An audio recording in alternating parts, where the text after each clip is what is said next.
I think 30 years from now, we're going to look back and find it absurd that people under pressure were doing 5-day weeks.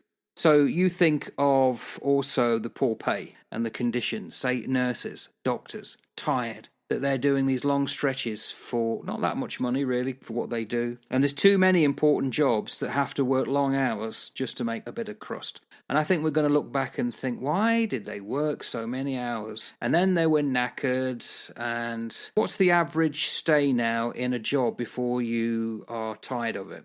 Probably not very long, because a lot of technology will tire you as well. 5 years, probably. So I don't see why we maintain a system that was really the 19th century. Do you reckon that people will look back and go 5-day working week, or do you reckon that they'll look back and go, what a bunch of losers those lot were? They didn't pull their finger out and work hard enough, and we should be embracing this 9-day week and the 1 day off that we get.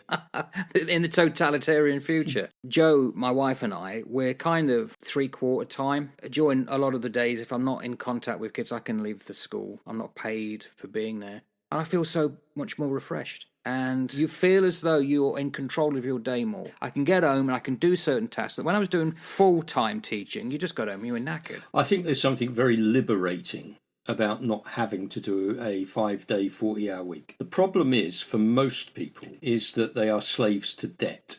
That's the problem. Now, when you cut down your hours, I actually earn more now than I was earning previously. Even that little bump up is spectacular. But some people, because they're caught by the short and curlies and they've got a big mortgage, they can't cut back.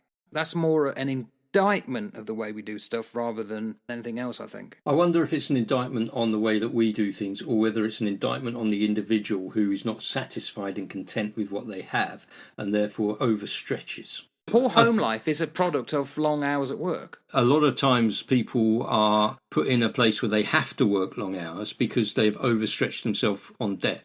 So they've maxed themselves out on a mortgage, or they've maxed themselves out on numerous credit cards or they've maxed themselves out on hire purchase.